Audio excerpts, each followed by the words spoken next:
আসসালামু আলাইকুম আপুরা, চলে আসলাম বৃষ্টির দিনে মিষ্টি পিঙ্ক কালার ড্রেস নিয়ে, বেবি পিঙ্ক কালার ড্রেস নিয়ে। খুবই সুন্দর লাক্সারি লোনের মধ্যে ডিজিটাল প্রিন্ট করা খুবই হিট কালেকশন একটি পেয়ে যাবেন আপনারা আমাদের কাছে এখন থেকে।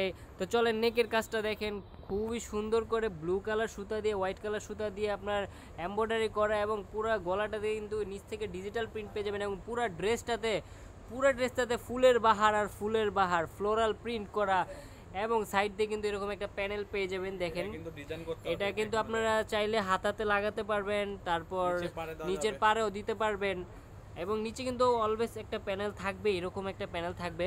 ব্যাকপার্টটা দেখাই, ব্যাকপার্টটাও কিন্তু ফ্লোরাল করা থাকবে পুরোটা, এবং এই যে নিচের অংশটা আছে এটা কিন্তু আপনার স্লিভস, খুবই অনেক কাপড় দেওয়া আছে, কিন্তু এক্সট্রা অনেক কাপড় দেওয়া আছে স্লিভসটা। আর আমার আপু যারা আছেন হেলদি আপু, তারা কিন্তু এটা আপনার 55 বডি পর্যন্ত বানাতে পারবেন। এবং সালোয়ারটা ও মাই গড চিকেন কারির মধ্যে চলে আসবে। সালোয়ারটা এক কালার বেবি পিঙ্ক কালারের মধ্যে, দেখেন খুবই নিখুঁত করে কিন্তু চিকেন কারি সালোয়ারটা করা আছে। এখানে কাট আউট করে আপনারা হ্যাঁ, মন মতো লেসও লাগাতে পারবেন আপনারা চাইলে। ওড়নাটা কিন্তু মাথা নষ্ট করা, আপনার পুরাটা ওড়না কিন্তু সিকোয়েন্স করা থাকবে। এই যে দেখেন পুরো ওড়নাটাতে সিকোয়েন্স করা, এবং মাল্টি কালারের মধ্যে ওড়নাটা চলে আসবে একবার উপর থেকে নিচ পর্যন্ত, এবং কালার কোয়ালিটি 100% গ্যারান্টি। অ্যাড্রেস দিয়ে দিচ্ছি আমরা, যারা শোরুমে আসতে চান চলে আসবেন। এই যে অ্যাড্রেস, যারা শোরুমে আসতে চান এটার একটা স্ক্রিনশট নিয়ে নেন। তো দেখা হবে নতুন কোনো ভিডিওতে। ভালো থাকবেন, সুস্থ থাকবেন।